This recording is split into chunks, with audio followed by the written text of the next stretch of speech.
So I ran out of time in my last short, and I was speaking about how um, women women are basically the attributes, the female attributes of the Holy Spirit, and men are the masculine attributes of God. And at the very end of that video, um,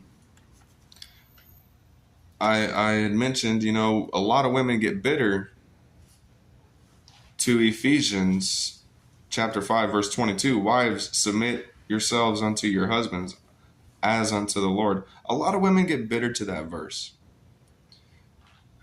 but they really shouldn't, especially if they read further down into verse 25, where it says, husbands, love your wives, even as Christ also loved the church and gave himself for it. And also, like, where it says, so ought men to love their wives as their own bodies. That's verse 28. He that loveth his wife loves himself. Why? Because it tells you right here in verse, where is it? I was just looking at it. Where is it? Verse 29. They're right there. I don't know how, if it would have been a snake, it would have bitten me.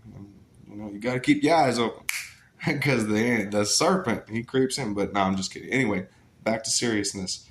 29. For no man ever yet hated his own flesh, but nourisheth it and cleanseth and cherisheth it, even as the Lord the church. And as the Lord nourishes the church and loves the church, that's how you should with your wife, man.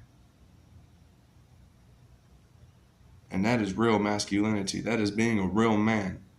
You want to be a real man?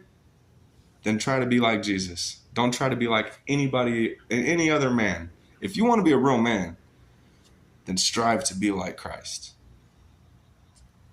And women, don't get bitter to this submit yourselves to your husband's verse, because if you read on, the husband is supposed to love you as himself. God bless you. I love you. Most importantly, Christ loves you. God bless.